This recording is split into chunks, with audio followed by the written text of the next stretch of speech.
What's going on, everybody, and welcome to the Backpacking Podcast. As always, John Kelly here with my good friend Jeremiah.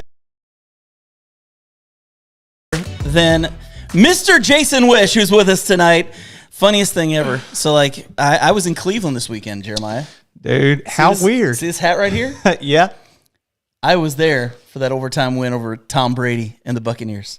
Shout out to your Cleveland Browns. That's right, man. That is right. It was beautiful. It's just beautiful. That's all I got to say. So you have been driving all day? We got on the road about 8 o'clock this morning and got up about 6, got ready. They had this, the hotel was pretty swanky. Uh-huh. Not going to lie. Did a Priceline thing. You know? It's one of those ones where you don't get to know what the actual hotel is. Yeah. But you got a price that you pay. Okay. We ended up in the Crown Plaza. I never heard of this. Have you heard of this? Not you really, heard of no. Victory Hotel? Yeah. I've kind of done the same kind of thing with cars before. You That's rent a car, terrifying. you don't know what kind of car you you're rent going to a get. car. I thought you bought a car. Yeah. I was going to say, man, that's insane. So anyway, we get the hotel, and it's the Crown Plaza. Yeah. And we get a breakfast waiver. I'm thinking, what is a Crown Plaza? I never heard of that. Is that a really nice hotel. It seemed fancy. It's fancy for me. Outside my I live in a budget. 1,200 square foot house, so that's fancy for me. You know what we went to. Anyway, so we get there, and we get breakfast waivers. And free breakfast? Free breakfast. Yeah. And we're thinking, okay, free breakfast. It's going to be like some cheap buffet with week-old Danishes and crap like that, like you normally get. Mm-hmm. So we get in there, and sure enough, dude, it is like a hot buffet, like brunch the first day. Wow. And then today we go in and they just hand us a menu. Order whatever you want. Dude, I ate steak and eggs for breakfast this morning. Oh, nice. Man. Steak and eggs. It was awesome. It was absolutely awesome. Well, let me tell great. you what happened with my day. Okay. About 3 p.m. today, I got a text out of the blue from Mr. Jason Wish here. And he's like, hey, I'm going to be passing through your area. Are there any good places I could stop, maybe grab a bite to eat or something? And he said that he was leaving an area that I was just in a couple weeks ago. Blue Heron. Beautiful mining place. Community. Yes. Beautiful. Awesome. Big South Fork River runs through there. It's amazing. So I was like, yeah, man, here's a couple places to check out. And then I got a text back from you. And you were like, you said something about a campsite. Yeah, well, I was leaving Blue Heron, and it's like a 5.5 hour drive back to Ohio where I live. Yeah. And I was like, I'm looking for a place to eat and then a primitive campground that's open because everything this time of year is closed. October, dude, they close it down. I found one that was open. It's maybe another 20 miles out of town. Mm-hmm. And then you suggested that I could crash here at your place. Yeah, I said, dude. Jeremiah Stringer, he's not only the king of Kentucky backpacking, he's the king of Kentucky gentlemen. That's what it is. This was totally unplanned. I was not expecting to be on here. 3 hours ago, I had no idea. Do you realize I'm wearing clothes that I drove down in 2 days ago to go backpacking? Oh, bro, you should have told me. I would have given you a shirt. Literally the shirt off his own back. I finally brushed my teeth, though, before the podcast. Well, thank you for that. I have I got shower man. You can take your shower. I got the clothes. I'm sure you got all that. Well, and we need to let people know. Someone just asked, where is this? This is the Casa de Jeremiah. Yeah. This is their living room. I'm going to tell you, his wife, Bridget, she needs to work for Home and Gardens or whatever it is. You know, because you walk in here, seriously, it's beautiful. It looks like a Christmas dream come true. It's beautiful in this place. It's very nice. She loves her Christmas stuff, and we decided as our last live stream of this season and of this calendar year, because don't worry, we'll be bringing the content every Wednesday. Every Wednesday, we're still going to have podcasts, but this is the last live stream of 2022. Last Monday night live stream, we said, it's John's idea. He's like, dude, that Christmas tree in the background would be awesome. Yeah. So for those that are just listening and not watching, there's a 8 to 10 foot Christmas tree behind us that my wife has decorated. Haven't lifted a finger. Not one thing have I done. I come home from a backpacking trip and she had all. Okay. Back. Oh, what comes along with my house is bad internet. Yes, that does come along with it. Now, I have a reputation for this. So sorry. Stick with us. If you want to listen to the polished version, I'll have it clearly edited and released on Wednesday. Somebody just put it here. Because right here. Let's see, where is it? Oh, please show. There it goes. Woo, buddy! There it is right there. I don't have the sound effect on my board. I need to add it on. I know there. you need to. Okay, so I got a few things that I started earlier and I want to make sure we get on here. Right. Aaron Jones, super chat, $2. Thank you so much, man. Thank you for supporting the channel. We appreciate that so much. There were some other comments. Backcountry Forward, they've got Jason the Legend in the house. The man puts a whole new spin on Embrace the Suck. Oh, yes. Man, he knows how to embrace the suck, that's for sure. Well, that's not what happened here recently. Oh, I can't. John's got a couple more to show. Yeah, I got a couple more. We got to find out about this. So, I'm so excited. We got on here. Whoa, Crown Plaza, you is special. And then somebody down here, who is it? The Pizza Ninja, one of my personal favorite fans of ours. Crown Plaza and the Browns win. John is living the dream. That's the truth, dude. That is living the dream right there. That is living the dream. What if the Buckeyes would have won? What kind of dream would you be living right now? See, I mean, I would be like so high on life, I wouldn't know what to do with myself. It's the perfect How weekend, upset were you, man? How upset were you when you found out they I lost? was sick. Just 2 years in a row, man. 2 years in a row. I'm sorry, guys. At least y'all have had more success than the University of Kentucky. Here's what I told my wife, though. Until last year and this year, they had not beat us at home since 2000. Yeah. 2000. So we had them for 20 years. Yeah. So the only positive spin I can think of to put on this, the Buckeyes losing, is that it's now a real rivalry again. Oh, it didn't seem like it for a while because we were beating them every time. Shots fired. Yep. The comeback clap is real. Yep. That's right. So we got something going on here. What we got, John? Let's see here. Gone Feral Squilly. I can interview Buckley in the comments. Shout out to Buckley. Are we having issues right now? Like, because we're seeing a lot of comments of people saying the feed is freezing and everything. Let us know what's going on, because if that's happening, we will upload this video later on, and you guys will be able to watch it. But since we are having struggles and we're kind of seeing some things going weird here, let's just talk to Jason Wish about why are you here? Yes, dude. What is going on? Because you said you got this story for us. Yep. I got a little story, and I want to hear it. Okay, this all goes back to about 3.5 weeks ago. That's where this all began. Many of you watching, or those of you who follow me on Facebook or YouTube, know that I recently went for a supported FKT, fastest known time on the Sheltowee Trace, for the third time. Now, there's three different, if you don't know what a fastest known time is, it's basically a speed record on a trail.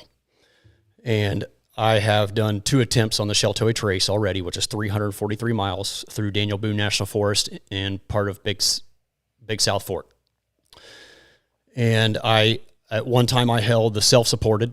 That one got beat by Ricky Vandegrift, which we had a podcast about that one. Yes, we did. 2 years ago. That was great. That was at John's house. Yeah.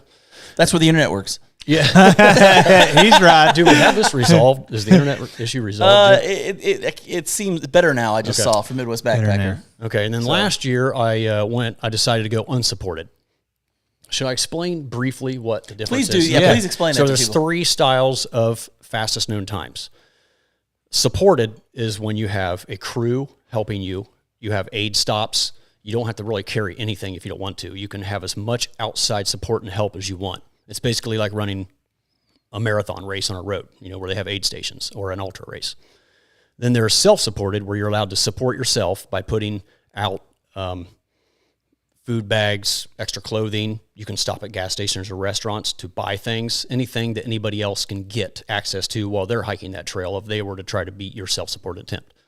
And then there's unsupported, which is the most difficult and often limits the length of the trail that you're going to try to attempt a fastest known time on, because you have to start and finish with everything that you started with in your pack.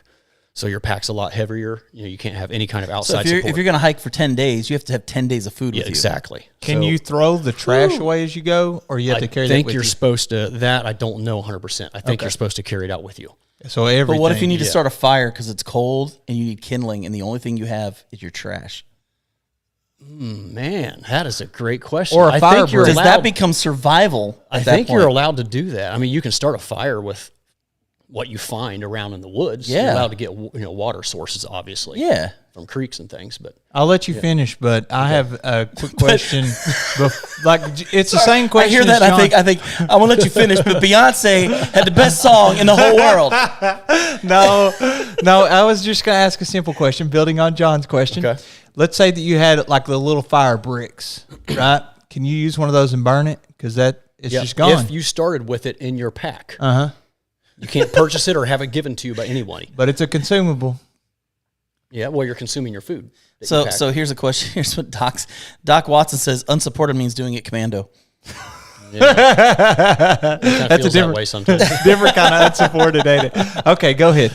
Okay, so you got where your was three I? different types of FKTs. So yeah, I held the unsupported fastest known time on a 343-mile Chateau Trace. It was 7 days and 16 hours. I think it was an average of 46 miles a day. Wow. Just last month, I was actually down here at Bandy Creek Campground with my wife, camping to do that rugby extension. Yeah. I recently did the rugby extension just to see if I could do it because I wanted to include that in my next attempt. So they added Don't ever on, try it. Don't try it until it's done. Take my word. They added on a section of trail. Yeah. There's 10 miles added to Burnt Mill Bridge to Rugby. That's not done yet. And There's they've only still 4 done miles. 6 miles of it so far, right? Yeah. It's going to be at least another year. There's a long way to go. But you wanted to check it out. Yeah, You're just 'cause- kind of scouting it out. Right. Well, let's just be honest. If it's difficult, you want to do it. Not that difficult. That's horrible. I about broke my ankle on that. So anyway, where was I? So you're camping with your wife at Bandy Creek, So just checking it out. While I was there camping at Bandy Creek, an individual was trying to beat my unsupported time. And I was going to be there to watch him go through Bandy Creek. Should I have offered him pizza and a beer to make it make it So it didn't self-supported? work? So it didn't work Or maybe anymore? put a trip line up on the trail. You sabotaged him. Just lay out like a picnic table and have like Snickers bars and hamburgers. Don't say a word. Just sit there with your arms folded going, what's up? Yeah. But I did not do any of those things. He ran by. Anyway, before that, I was 9 hours ahead of him. I had written him off. I was like, oh, he don't have a chance. I'm golden. I got this. I'm going to live for one more year. He pulled an all-nighter and went 87 miles without stopping. He was fresh off the he was fresh off the PCT, mind you. He had his trail legs. He knew what he was doing. He was 9 hours behind me, pulled an 87 miler and beat me by 5 hours. 90 basically 90 miles in a day. I had 90 miles on my map. Yeah. Incredible. My God. His name is Cal Schwarzentruber. He's a beast, man. Why do I know that name? I don't know. PCT, you said he's fresh off the Kyle PCT. He's from Schwarzentruber. Lexington. That's how you know him. Oh, he's a local. Dude, I bet I've met him. Maybe. He's got long, flowing locks of red hair. Dude, I think I know that guy. It's not me. No, it's not you, but I think I actually know that guy. Really? Yeah, that's crazy. I didn't even know he hiked. You'll have to holler at him, man. I bet he's got some good stories too. We need to get that guy on the He's on show. Instagram. We could pull those stories out of him on the podcast and get a little. Yeah, little I would love to hear perspective. him on the podcast and hear his story, how he pulled that out, because that's incredible. So I would you love were- to hear how he felt like the next day. He has some stress fractures because I asked him to be on my support crew to pace me. Yeah. And he said he couldn't. He was working on his housing situation after being off the PCT. And Oh, he had yeah, some yeah, stress fractures in his ankles. So he was doing self-supported, No, unsupported. Unsupported. Like me. Yeah. Okay. So he was carrying everything from start to finish. but you were scouting out the area at the same time that he was coming through. Yeah. Yeah, and you're like, "There's no way." Yeah. Well, the reason I was scouting it out was for my supported hike. The reason I was going to go supported is I wanted to have held an FKT on the Sheltaway Trace in all 3 categories. Yeah. So which two did you check mark off? I already had the self-supported. Ricky beat it. I had the unsupported. Cal has now beaten I mean, it. how bad does it feel to know that you had one of them and a guy with one leg beat you? We have to go there again. He's impressive, bro. He is. He is. And this is part of the story later. We're going to go back to Ricky. Yeah, I'm looking forward to that. I'm looking forward to that. We got plenty of time. Go ahead. Okay. Well, I don't want to hog all the time. No, bro, this is your time. I want to hear this. Okay, here's a so question. special. There's a question on here for you. I want to read this to you. It says, is it okay to go unsupported while exclusively eating bean burritos, going self-propelled? I think that would really help. Turbo boost. Yeah. That's an unfair advantage. Yeah. I will say, John, you're doing an awesome job. John is a great producer. I'm taking care of kind of the audio here a little bit, but he is too. John is doing an awesome job keeping up with the comments and sharing. Keep up the good work. Thanks, Y'all man. showing some love on there. Hopefully I'm not screwing everything up too bad. No, you're bro. doing great, man. This is You're awesome. fantastic. So keep going. Talk to us some more. This is all better because you're here. Let's hear I it. keep I getting mean, we had something sidetracked we and were I have gonna to do. remember where I was. we have things we're going to talk about, but it was Okay. like then we heard you were in town. It's like, Oh. well, forget all that. Let's talk to I Jason. mean, this was totally unplanned, like I said. I thought I was going to come and watch the podcast. And then he said it's going to be us three on it. I was like, what? Oh, I didn't even know. I guess I made him come on. He comes in and he goes, we're like, yeah, we're going to have you on. I'm like, wait a minute. I'm going to what? That's all right. Start setting up microphones. Okay, That's all right. so I go love ahead. talking about this stuff. It's fun. So he come through, blast through. through, obliterate your Yep. time by 5 hours Yep. somehow. And I had no interest in ever going unsupported again. It was a miserable experience, not only because of the weather and the trench foot I had, but just I hate trail food days upon day after day after day. I'm like, after 6 or 7 years of backpacking, I just don't enjoy trail food anymore, and it's making me dislike backpacking. To be honest with you, that's that's a whole nother topic. So Wow. but this, like I said, I wanted to hold it in all three categories in FKT. So I thought I would go supported this time. And this is, the supported ones are always the fastest because you can basically run with nothing except your shirt and shorts and shoes. Yeah. And you can have pacers with you helping you go fast. You can have an aid stop every mile if you wanted to.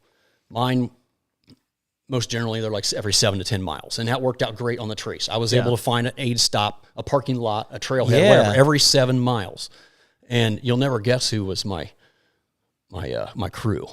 Oh, Because tell us. this throws a whole nother wrench into going supported. It all sounds easy in the planning process, but then when it comes down to it, you have to lock in a date that you want to do this because everybody else has their own lives. They have families. They and have to careers. do vacation. They have to get their time off. I Yeah. had to have these guys have their time off ahead of time. So I had to lock in a date.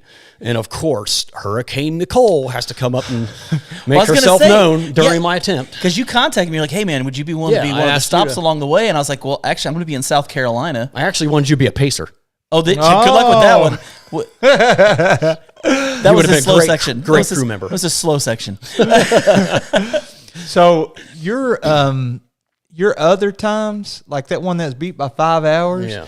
that was like 340 miles. And how long exactly did that take you? I did it in 7 days, 16 hours. He did it in 7 days, 11 hours, and he took down John Harden, the overall holder, which was a soft, supported time. Yeah. I mean, let's all be honest. Anybody that's in the ultra running community, it could be 5 days. John Harden knows he could do it in 5 days if he Yeah. goes back and does it, and I think Taking he will. it easy. Especially Yeah. if you take it, he's going to want to He come back did and this get it back in back. 17 when he was, he wasn't hardcore like he is now.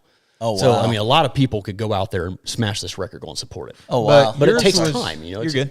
But yours was like 7 days, 16 hours. But what was the new goal for your full supported? I was wanting to break 6 days. Okay. So I was So going 5 for days. 5 days, 20 hours. Wow. Which was, I wanted 60 every day. Yeah. Average is 60. My first day I did 65, 66 on my watch because I actually took a wrong turn for a half mile.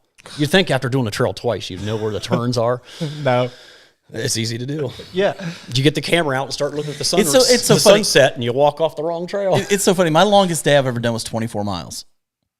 That's my longest day I've ever That's done. a good That's day, still dude. huge. And I'm man. sitting there looking at you going, dude's going to do 60 miles in a day. And then you're talking about old dude doing 87 miles without. Yeah, but he's walking, but still, he was what 280 miles in, whatever it was. Yeah. And he's carrying a pack, but it was probably about empty because he had all his food. Getting toward the end. If you planned properly. So anyway, back to where I was. I day one. Oh, I never even told you who my crew members were. Yeah, let's Oh, hit yeah. the crew members. Okay. Yeah. Leonidas, the one and only Leonidas from Alabama. Who's on here talking about Jason loving some grilled cheese sandwich. Oh man, he can Is cook that a true? mean grilled cheese sandwich. He can fry up them pierogies just right. That's awesome, man. He's in my video. He's saying that a couple times. That was "I know almost- fry up some pierogies. You know, on the countdown, that was almost the picture. Was you eating a grilled cheese sandwich? I almost put that on was there. a- I was like, there has to be scope for that. I can't just make that a picture without there being like some reason. It's for not like I'm a big fan of grilled cheese sandwiches. I did an ultra race at Shawnee State Park here in Ohio. It was a 53 Oh, yeah. miler. Yeah. And one of the things that they had, and addition to everything else that's always at ultra races, like watermelon and cookies and salty chips and pickles, was cheese sandwiches, little quarters. Yeah. And I grabbed a couple of those, and it just hit the spot. So I was like, I want grilled cheese. Oh, and pierogies also. Dude, there are people making comments on here about your food. I want grilled cheese and pierogies on my supported attempt. There are comments about your food on here, man. Okay. One is good? No, it's good. One following Walker's World said Jason needs to bring more of that Wishwell Farms fresh veggies out on the trail. Yeah. And the shirt on, man. You got the Wishwell Farm shirt on. Representing the farm. And then also, Jason Wish needs to go with backpacking with Jason Dad at Red River Gorge, and he will love backpacking again. Come on, man. Oh, yes, because Steaks, he'll bro. feed me ribeyes. Steaks, man. See, now you'll love backpacking again. I will. I know I can love backpacking. And don't get me wrong, I love short, sweet, relaxing, sauntering backpacking trips. Everybody thinks I have to go out and hit 60 miles to enjoy I've seen you. That's not the way I am. I've seen you in a kayak. I know you like some relaxing, just chill days. Oh, yeah, for sure. So who else was on your team? You got Leonidas. Michael Stutzman. Most people probably don't know Michael Stutzman. He doesn't have a YouTube channel, and he doesn't do much on social media. Okay. He's a dentist in Berlin. It's not Berlin, Ohio. Up by Worcester. It's up by Worcester, Ohio. It's okay. We have Athens and Versailles in Kentucky. So we do. So I actually met him. He was a follower, a subscriber of mine. He reached out to me because he did the supported. He went for the supported on the Sheltoe last year. Oh, very cool. He made it to Bandy Creek and started having issues and had to bail. Can you imagine being He's going 23 miles from the finish and having to quit, and he would have broke 6 days. Oh, my He would have had the new goodness. overall. I paced him for 15 miles on that. And what happened? 20 miles on that. It was brutal through the heat of the night. He was just hurting. He was having some fast heartbeat, and he just thought he was like going to. So you were down helping with his supported. Yeah. Well, that's cool. That's cool. That was where I got to meet him in person, and he was all about jumping in and helping me. He was. Isn't that amazing? He was all for it. Like you are part of the same community and trying to break each other's records, but helping each other. You know, that's what's great about Fastest Known Times. Yeah. Usually the people are very gracious and wanting to share the information and knowledge that they have that help them get down the trail fast. Sure. Yeah. But I never knew what it felt like. It's easy to say that, but in reality, when someone actually does beat your time, And you're like, it stings just a little bit. You know, it makes you want to go after it again. At least it did me. So you got those two guys. How many people were on your crew? It was just those two, but I had about 5 or 6 volunteers lined up to show up at different times throughout the week. So back to the story, I got to day 2, and that's when Hurricane Nicole made her presence known on the trace. And we had close to 2 inches of rain dump on us starting at Red River Gorge. Through Whittleton, all through Natural Bridge, all around Big Bend to Standing Rock Church at mile 93, and all down the road walk, the Heidelberg March to the Heidelberg. Luckily, that was a road walk too. That I would rather do road walking in rain than anything else in rain because man, there's no mud on the road walks. You got you some mud, didn't you? Oh, I bet you're slipping and sliding water. everywhere. The trail wasn't destroyed like it was in my previous attempt from like where the horses beat it all. Oh, up. yeah. It was just standing water of 3 inches in the trail bed. And you're trying to walk on side to side. That slows you down. You're going through briars, and eventually you just say screw it, and you just walk. You just walk through the water, yeah. So I started getting the shriveled up, the beginning stages of trench foot again. Even my hands were all pruned up on my hiking poles. Yeah. In the rain all day. Made it to mile 47, which is still a good day, but I wanted 60. I needed to be 60 to break that 6-day period. Yeah. And I knew what was coming. I was thinking about that hike through the trenches, I call it. And just the muddy slop all the way to Turkey Foot. Yes. From Arville to Turkey Foot. And I just did not have it in me to slog through those trails knowing what was coming. You got that one farm you walk behind, and I did it and didn't realize how deep it was, and it went up to my calf in mud. Yeah. And it was just, I can't imagine what it would have been like after all that rain you were getting. I mean, I'm not kidding when I say it was to my calf. Wow. It was so deep. And it was just, I was doing great. I had kept my feet dry all that day for the first time, like, in 100 miles. And I was so excited. And then I hit that one step and my whole leg from my calf down was brown. Ugh. It just changes everything when you get into that. It just kills you. It took me out of the game mentally. And when you're going for something like this, trying to put that many miles in, things have to be almost perfect. Everything has to click. And if you're not in it, if your head's not in the game 100%, it's probably not going to happen, and that's what happened to me. What would you weight the percentages, mental versus physical, for? Let's say somebody is capable physically, capable, but maybe you have to push, and then mentally you're capable. But what are the percentages? Is it 60% mental? Is it 80% mental? Because I know once you want to quit, I mean, you're basically done. Yeah. And I was talking with Michael Stutzman, was driving down the road heading to Heidelberg about 3 or 4 miles out, telling me, hey, we got camp set up. We got your food ready. Yeah. And I was telling him, hey, I just don't, he thought I was joking at first. I just don't know if I see myself continuing on tomorrow. Yeah. It was just taking the rain, knowing that it was just going to rain. Oh, and the other thing was there was a cold front coming in. It was going to come down to the mid-20s. Yeah. With possible freezing hail and sleet. And it's like, I'm up. Oh, and water crossings. How am I going to get across Horselick Creek? Yeah, it's going to flood up to my chest. Well, I'm going to swim. And then you're going to have to take the high water routes, which add time. Which I wasn't willing to do. So I decided to bail. I was like, my head's not in it anymore. I know what I got coming. It's time to live and fight another day. If the weather doesn't align with your dates, I mean, you're fighting the biggest uphill battle. I feel like that's one of the biggest contributing factors of doing FKTs, like similar to what you're talking about. Maybe a little bit different if you're talking about something longer, because it gives you, you're going to get some different weather. Yeah. But if you're talking a week, if it's going to rain that whole week, you're pretty much, it's almost impossible to find a week that's going to be all clear. Right. I mean, Cal, who broke my record, he did have the perfect week. But it was a little warm that week. There was a warm front coming through. He was hiking in 70, 75 degrees. That's a little warm for me. All the crunchy leaves were making him stumble over rocks and roots, but he had no rain. I think I would take the dry weather and the rocks and roots over rain. I would almost think like late spring would be better than, or like maybe mid-spring would be better than fall because you don't have the leaves. It may be. Because I know, like, when we were down in South Carolina a few weeks ago, and we were tripping on rocks and roots because you can't see anything. Mm-hmm. At one point, I actually got video. We were at Land Between the Lakes, and there was 6 to 8 inches of leaves on the trail. Yeah, and we were just kind of shuffling through the leaves because we don't want to step down because we didn't know what was underneath it. So we were shuffling our feet. Yeah. So if we hit something, we shuffled into it instead of stepping on it and potentially twisting an ankle or something. That's exactly what I was dealing with. It was horribly deep leaves and noisy. Oh, yeah. When I was getting paced by Michael, we were like yelling at each other. He's right beside me. I couldn't even hear him. It was so loud. We got some great comments on here. Midwest Backpacker. Jason is as likely to relax as I am. Oh. Jeremy likes to go. Come on, Jeremy. Then Gone Feral with Squidly says, let me see if I can get this to come in here. Leonidas is a beast. A beast. And then let's see. Make sure you get the right ones in here. Going to hold off on those two because they're funny. FKTs are insane. So much props to all of you. And I think I'm going to hold off on some of these other ones because they need to be on at the right time. And I think they know who they are because they heard me say that. So, but we got some great comments come up here in a second. He's got them starred on there. Yeah. So they'll be up a second. You got your crew members and everything.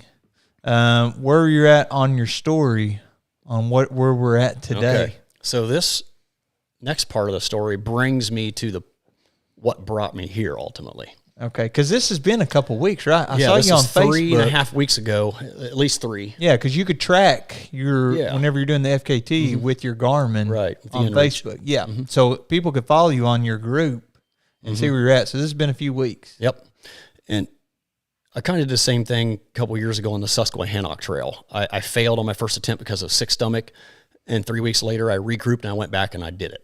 So I kind of had the same feeling. My wife and I chatted about it a little bit, and she's like, you know what? I'd really like to see you do this again. I don't know if she put it that way, but she's always been more for the self-supported, unsupported style. She thinks that lends more to my strengths. Because she's your wife, and she would rather you be taken care of. No. You're taking care of yourself on those kinds. That's true. Yeah. The supported style. I mean, she did like that there was 2 guys there with me. For sure. Yeah. But we both know that I'm not some spectacular ultra runner. I'm more of just a fast packer. So anyway, I wanted to do it. I wanted to come back and try to redo this one more time. So, and that's why I'm here now. So I decided to go self-supported. I was going to try to take it back from Ricky. Oh, you're throwing a curveball, man. I don't have any desire to do that trail. Unannounced. Yes, I kept this a secret, by the way. That's why you never saw anything on Facebook, on YouTube, anywhere, Instagram. I kept it a secret except for 3 guys. And they weren't even my friends. They're acquaintances from Kentucky and Tennessee that were going to bring me back to my truck. So I had to coordinate all this ahead of time. It's like, guys, I made a group chat with these guys. There were 3 people that were going to help me on the first one, volunteer at the aid stations, and even run with me a little bit. It's like, guys, you're the only 3 that know that I'm going to come down and do this. So keep it to yourselves. 2 of them, I think all 3 of them actually have hiked the Sheltowee Trace already. So who were the shuttle guys that you used? Okay. Can you say? Yeah, I think I can say. Okay. Jordan Byrnes or Bearns. Jordan Bearns. He lives in Slade near Jordan Red River. Burns? Yeah. Yeah, he lives in Red River Gorge. Yeah. He's hiked it. He's through hiked it. He was going to be the guy that brought me the final third. The middle guy, sorry. He was going to do the middle section to bring me back. So the top guy at the furthest north that was going to bring me back to the northern terminus was Brandon Black. Okay. He was on the team A-Wall doing the Sheltowee Challenge. Yeah. Okay. With Stephen Cottle. Yeah. And then the guy that lives down by Rugby, Nathan Dale. I mean, I've never met him except from, following. He's been following me for a while. So those 3 guys were going to kind of tag team me back up to my truck at the northern terminus. But anyway, obviously it didn't work out, but yeah, we're getting to that. So I get down here yesterday. Okay, ahead of time, I've been planning this for a week. So, I've been training. I trained for about 1,000 miles for all this ahead of, since spring. Yeah. And it was without a pack. So I was like, man, if I want to do this self-supported, I better start throwing a pack on here and getting my shoulders ready for this. Back, and, it works. It kind of hurts my hamstrings a little different way and your ankles when you have even a 20-pound pack on. So I did 4 training hikes with a 15-pound backpack. That's it? That's it.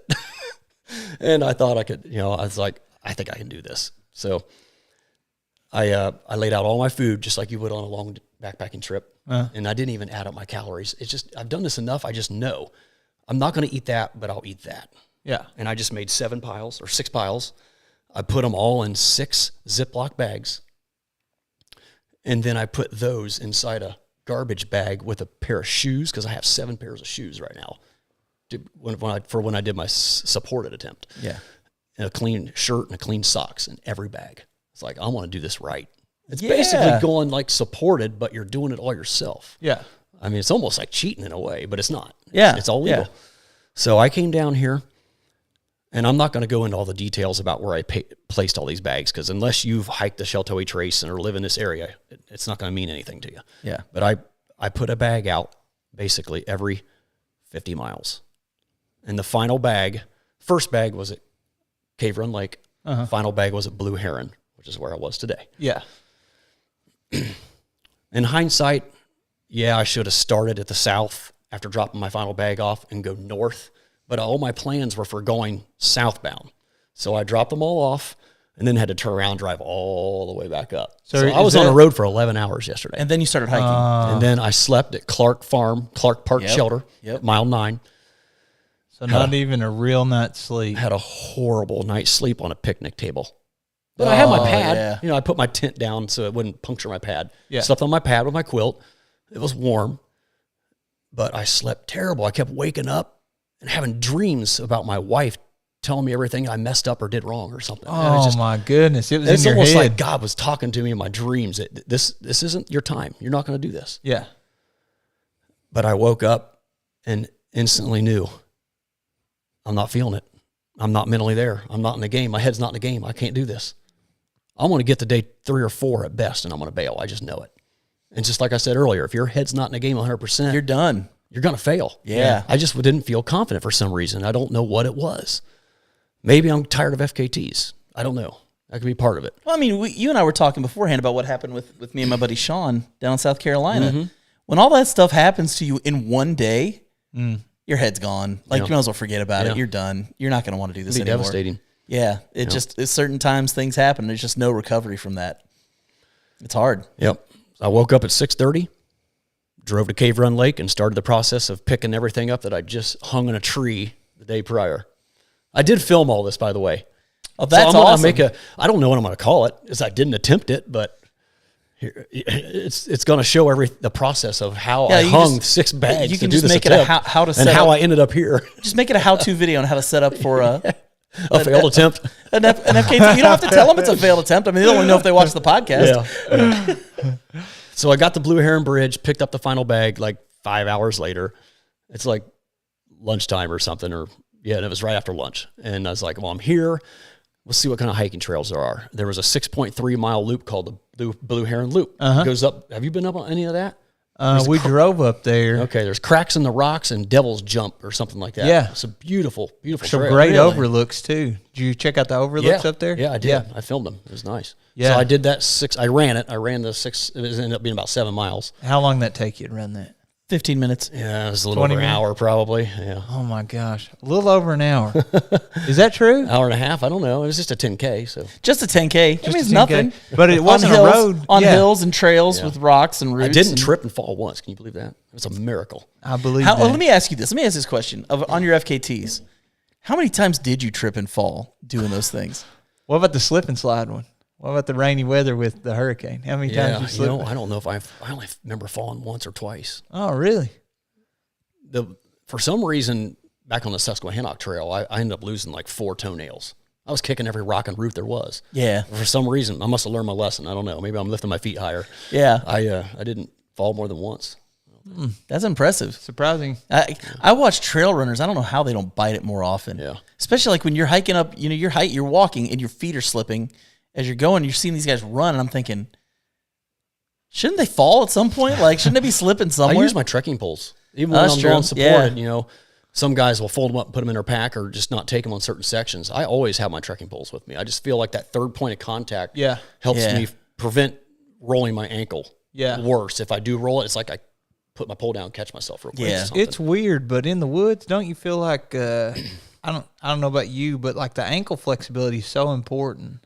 Like I don't know if it's just where I work on concrete all day or what, but I can work all day and my feet are hurting at the end of the day, and I'll develop plantar fasciitis. But in the woods, walking out there, I guess it's a different terrain. Maybe the ground's softer, but the ankle flexibility too. It's like you're out there, and if you're jogging, doing a little trail running, like you can almost kind of roll your ankle, but you're kind of, I don't know. I know what you mean. Like you're dancing through it, if you will.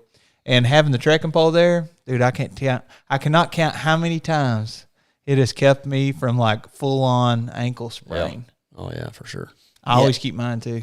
Well, I was gonna say I'm dealing with plantar fasciitis right now. Ooh. And I did not get it from hiking.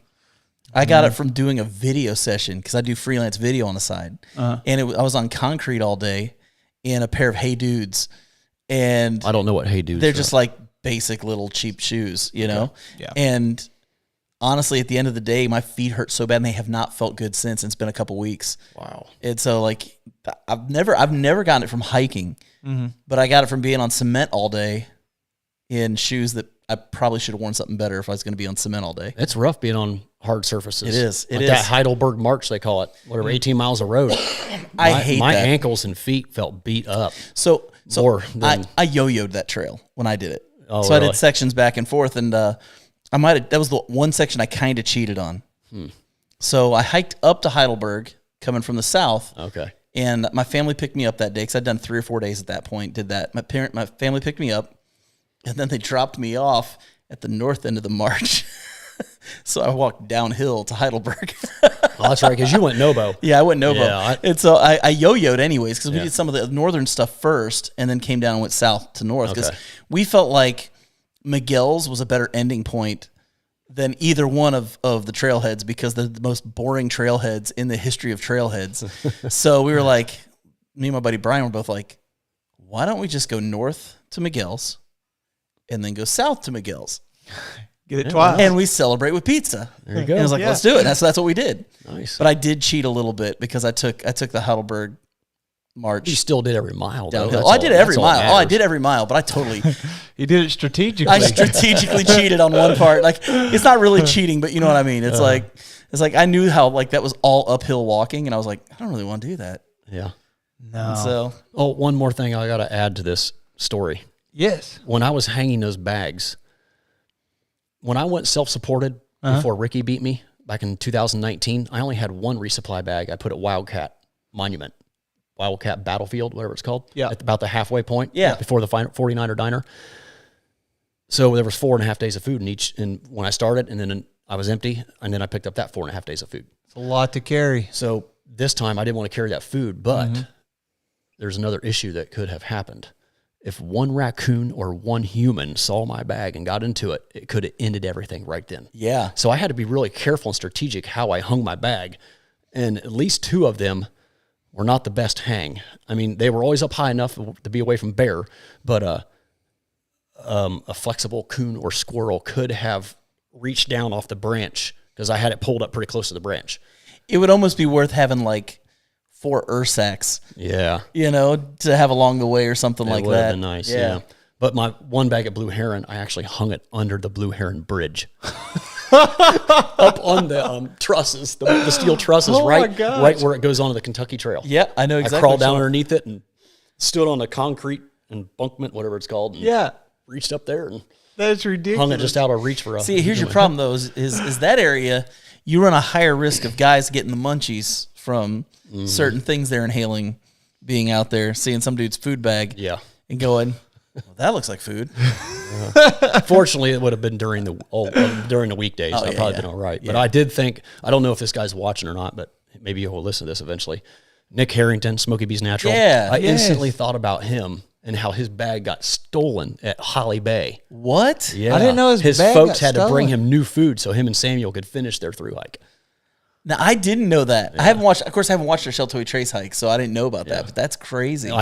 He just told me about it when we were hiking together one time. Well, Nick and Sam, crazy. both great guys, by the way. Yeah. We just done that part of that Pine Mountain Scenic Trail. I was talking to you while we were eating dinner and stuff.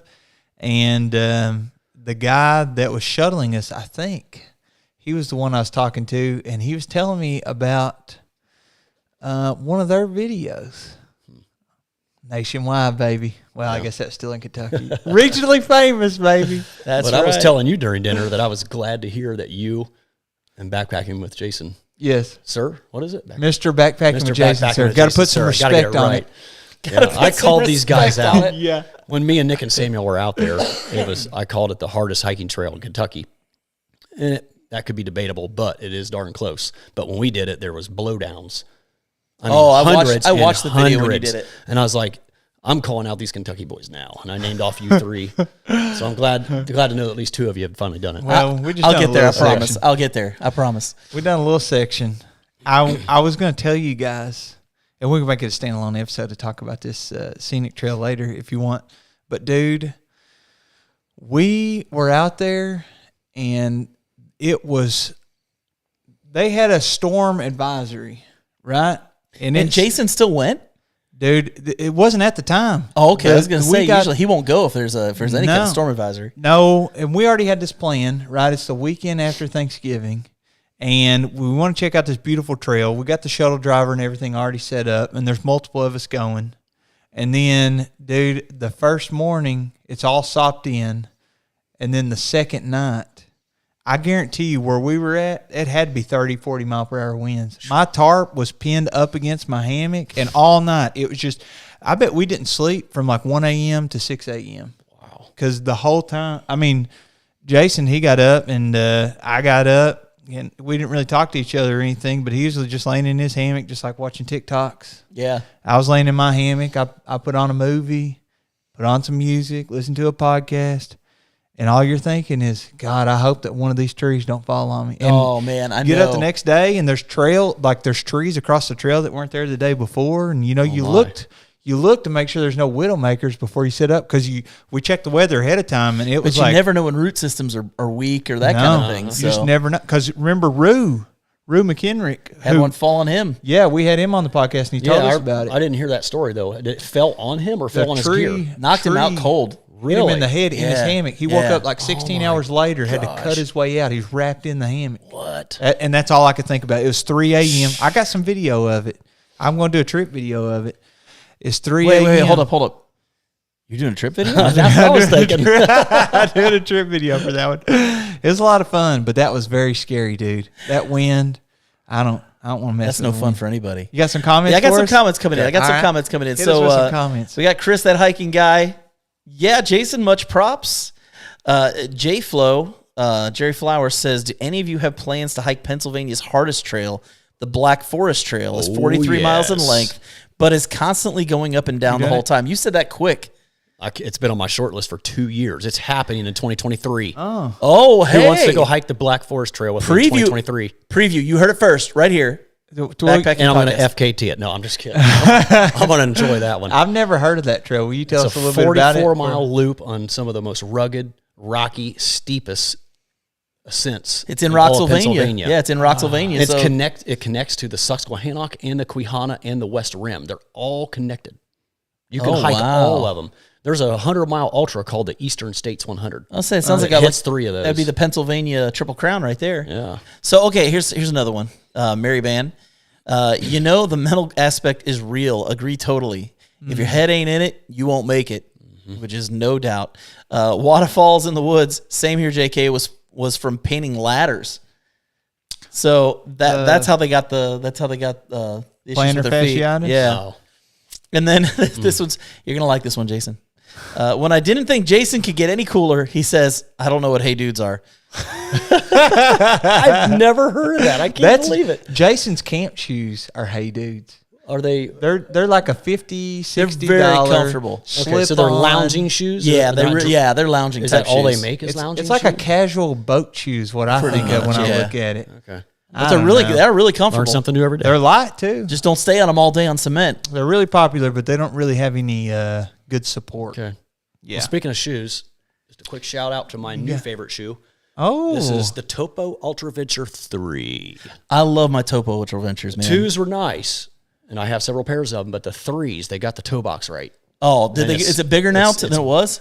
Yes. Because it was big before. It's way bigger. Yeah, Wow. It's more rounded and bulgy. I don't know what the right word is. Now, are It's they a little gonna- different shape than Ultras, but man, these 3s are comfy. Are they going to make the pros with the rock plate? I don't know. That's a good question. I would be nice if they did, because But I got the Ultra Venture Pros. Okay. I love those things. Yeah, they're nice shoes. Yeah. What? They increased the stack height. So it now matches the Olympus 4, I think. It So might it's be just very a millimeter comfortable or on the 2 feet. off. Yes. Oh, nice. You don't know about Topos? I've never tried on a pair of Topos. Do they come in size 15 wide? I don't know. Mine are good old size 11s. Yeah, mine would be a size 11 and a half. I'm like how many inches shorter than you, and my feet are bigger than yours. Did I tell you my feet grew from a size 10 and a half to an 11 and a half while I was hiking the Sheltoe?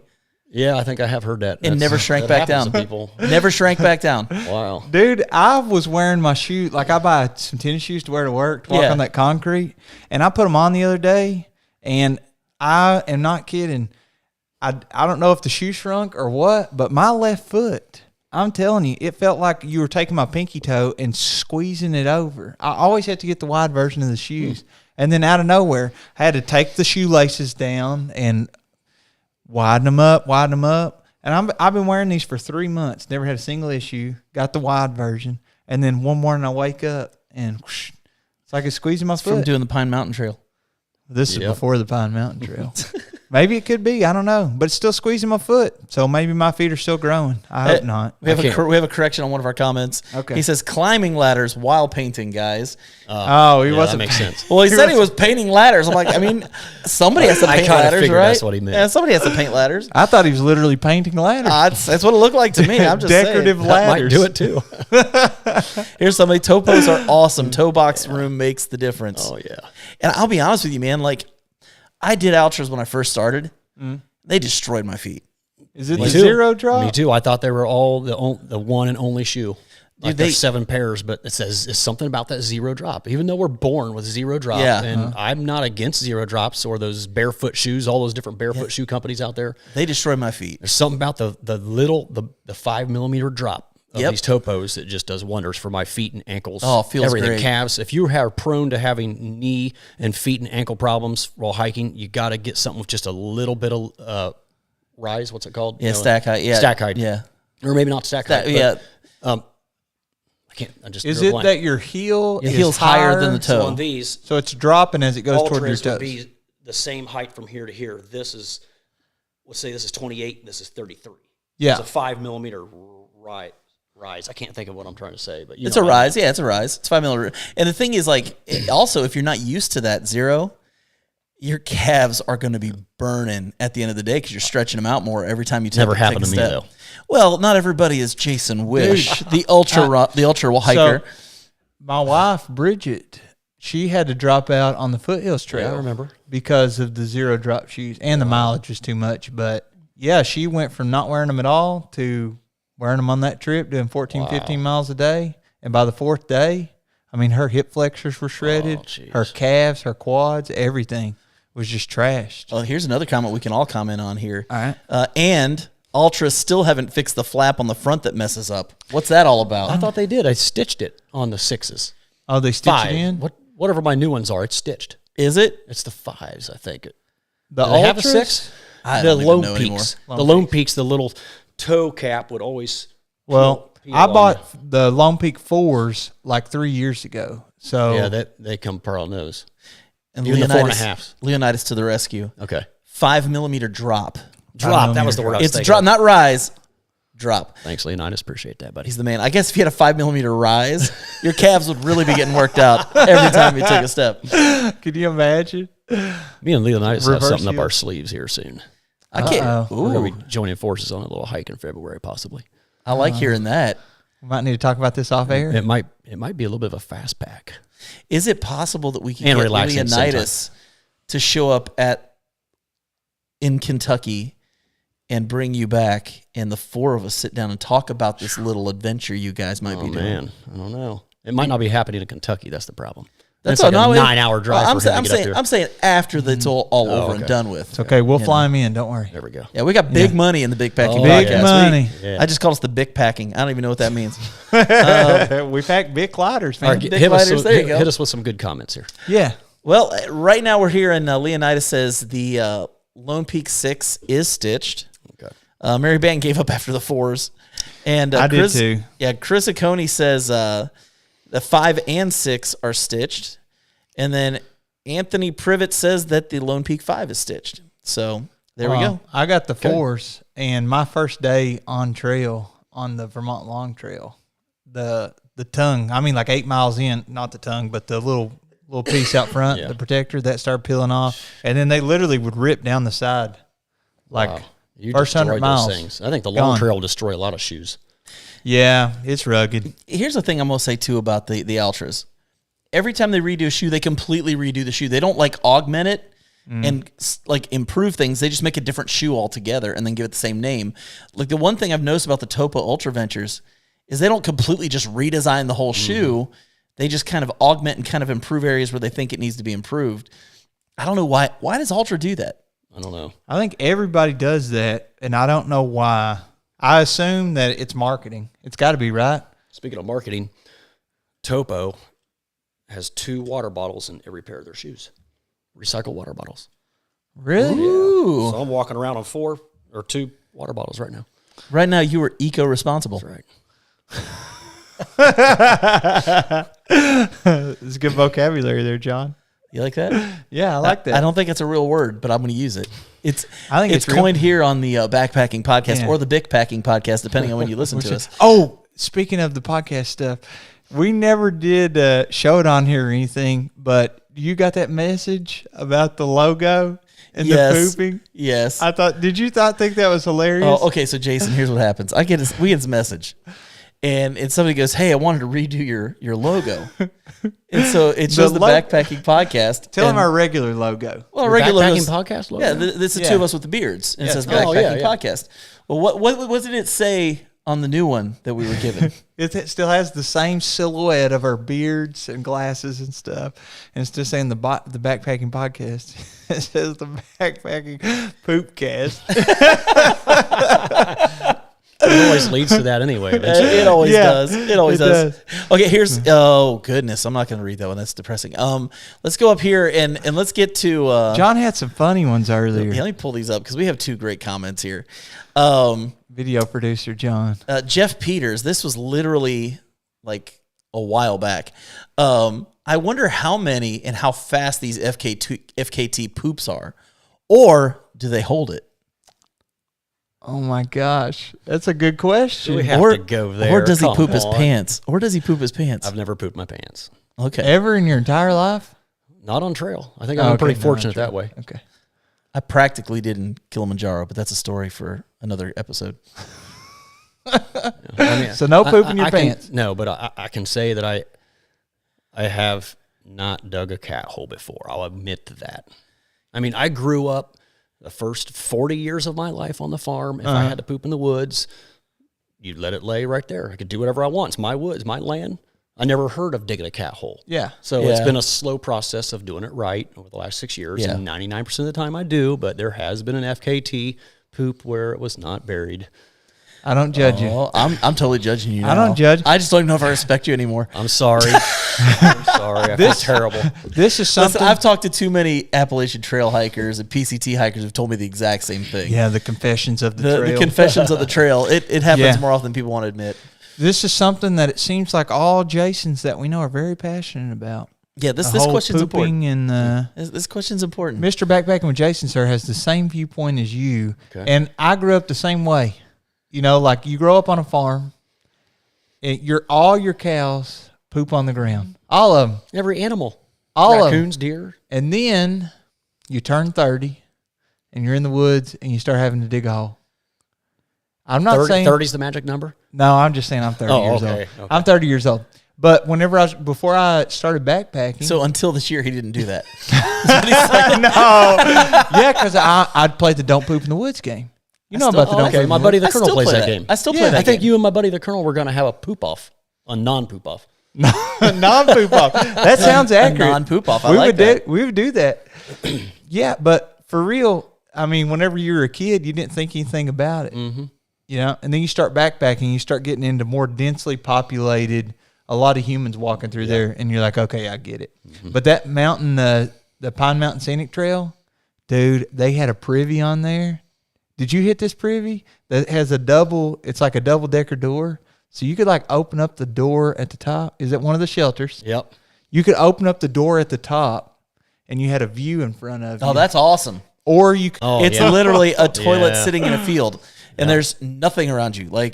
But every single one, when you go to a campsite, you go up a hill, over the crest of the hill, goes down just a little bit, and you just get to sit there and you get to look at nature while you're doing the two. I mean, it's just like I did it every day on those privies, and at first I was like, I don't like this. What if somebody walks up the hill?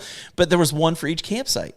So nobody's going to walk up there except somebody that's in your campsite. And you pretty much let everybody know, there were 12 of us. Yeah. They're going to know. So it was one of those things of you let everybody know you're up there, you know, so that nobody accidentally walk. They don't want to see that, and you don't want them to see that. So he's sitting on the throne. That's right. And man, when you get to sit there and just look in nature and just enjoy, that's what it is. It's just enjoying it. Okay, we got another question for you. All right, go ahead. Got another question for you. I'm assuming he doesn't use wag bags on the FKTs. Absolutely not. I've never used a wag bag, to be honest with you. I would, though, if I was hiking out in Utah or wherever they're required, where there's a lot of rock.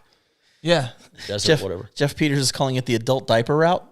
I have heard of somebody who practiced peeing while they're on the run to save time. What? I couldn't do it. That's a pretty amazing ability.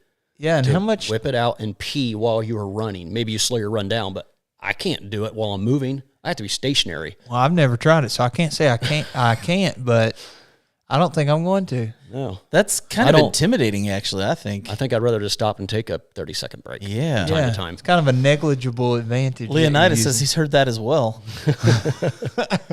He probably practices that. He's probably the one who does it. That's where he heard it from. Oh, man. Okay, great. Okay, this is funny. So I was talking to you guys earlier about how I went to Cleveland. Mm-hmm. I spent the night there. Well, a buddy of mine went with me. He had actually coached the left tackle for the Cleveland Browns. Yeah. Like he was one of his high school coaches. And so he wanted to see him play, but he's a big Tampa Bay fan. So he would really want to make sure he was up there when Tampa Bay lost. And so he came with me, and we rode up there and got a hotel and everything.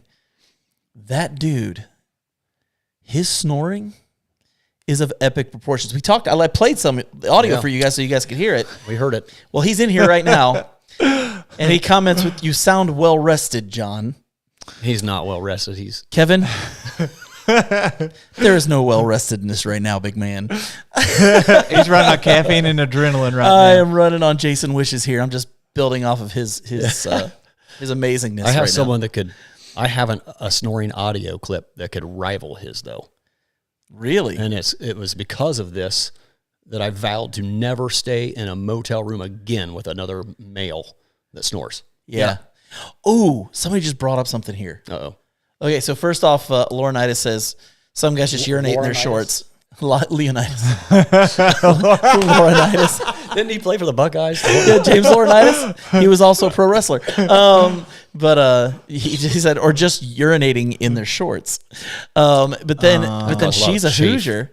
Remembers a story that Jeff Garmeyer told us, and she said that didn't work out well for Jeff Garmeyer, as I recall. Was he trying to pee and run? Remember, he was getting towards the end of the trail, and there were these old ladies coming. Oh, yeah. And he ended up peeing all over himself. Oh, man. I heard professional football players do that. You're standing on the sideline. You're just sopping in sweat. You're a big old guy. You can't go to the locker room. I remember high school football. Man. That was one of the cardinal sins. If you had to leave practice so you could go to the bathroom. Man, I never thought about that. Coaches didn't like that. No, they did not like that. You got to take off. You trying to sit in the stall with football shoulder pads on, right? You leave your helmet out there, but you still have a girdle, and you got your pants, and they got a belt, and they got strings that you had to tie to lace them up, and you got pads in those pants. Trying to pull those down and use the shoulder pads, and you're in this little stall. There's no porta-johns on the field. And the worst is if you're holding it, and then you got to run gassers. Oh, bro. Let's just forget about that right now. Yeah. Okay, so Midwest Backpackers, covering your poop with a cow pie, an acceptable alternative to digging a cat hole. A lot of free-range cattle in Colorado. Yeah, exactly. I have used a massive slab of moss in the Adirondacks. Okay. I got off trail, good distance. The Adirondacks are almost all like rock and granite, so it's kind of hard to dig. There's a lot of mossy, thick, like the kind of moss you see people pick up to put on to build shelters, like on the show Alone. You know, it's just big slabs of moss, like 2 foot, and I just rolled it back and then rolled it right back into place. That's awesome. That's a smart man. That's awesome. Might not have been the official 6 inches or whatever it's supposed to be, but it was several. Oh, yeah. It's hard. It's hard in rock, man. Start digging. Jason, why don't you tell people where they can find you online? Because I think there's going to be a lot of people wanting to watch some of these videos of the stuff you've been talking about. So why don't you kind of fill us all in on how they can find you? My YouTube channel is just my name, Jason Wish Wishwell Farms, which is what the shirt says right here. It's Wishwell Farms. It's what I do for a living. I'm a produce farmer, a vegetable farmer. So sometimes I'll throw up farming videos. You throw up videos? Vomit them right out. I'll put up some farming videos from time to time. I'm also into kayak camping and obviously backpacking, and I'll throw in a ultra race from time to time too, because I'm kind of been getting into that a little bit more recently. My Facebook page is just Jason Wish, and I also have a Wishwell Farms Facebook page, the business profile, I guess you'd call it. And then Instagram is at. I'm still trying to figure this Instagram thing out. I went on there today to look at your pictures. There were 4. Because you're going to. Okay, here's what's really weird. The picture of my face profile is called Wishwell Farms. Is it at? I can't remember. How are you? Yeah. Ad on Instagram. At Wishwell Farms. But you go to the Wishwell Farms logo, and it's called at Jason Wish _ Wishwell Farms. So I need to switch them around or delete one of them. But the Wishwell Farms one has all my farming stuff on it. Yeah. And some backpacking and kayaking. Don't delete that one. No, for sure. So I think that's. Am I missing something? So you got YouTube, YouTube, Facebook, Instagram. Jason Wish. Wishwell Farms. Yep. And then. And where can people go to learn more about these FKTs? Like, is there a website people can go to learn more about this? If you just Google or whatever your search engine is, FKT, it'll pull it up. And it's fkt.com. I think it was recently purchased by Outside. Is there a company called Outside? Outside Magazine. I'm sure someone can correct me if I'm wrong, but it's something like it's a bigger company bought it up. Yeah. There may be some changes coming to the FKT and the FKTs in the future, but I don't really follow all that. But yeah, it's pretty simple to find. You can search a route or you can search an athlete, and you can get to see where all the FKTs are and what the times are, and maybe you can beat one yourself. Is the governing body just basically whoever owns that site? And it's kind of an honor system, kind of. Yeah, but you still have the data points, right, from where you use your Garmin or whatever. I usually try to use. I used to always use 3 forms of tracking.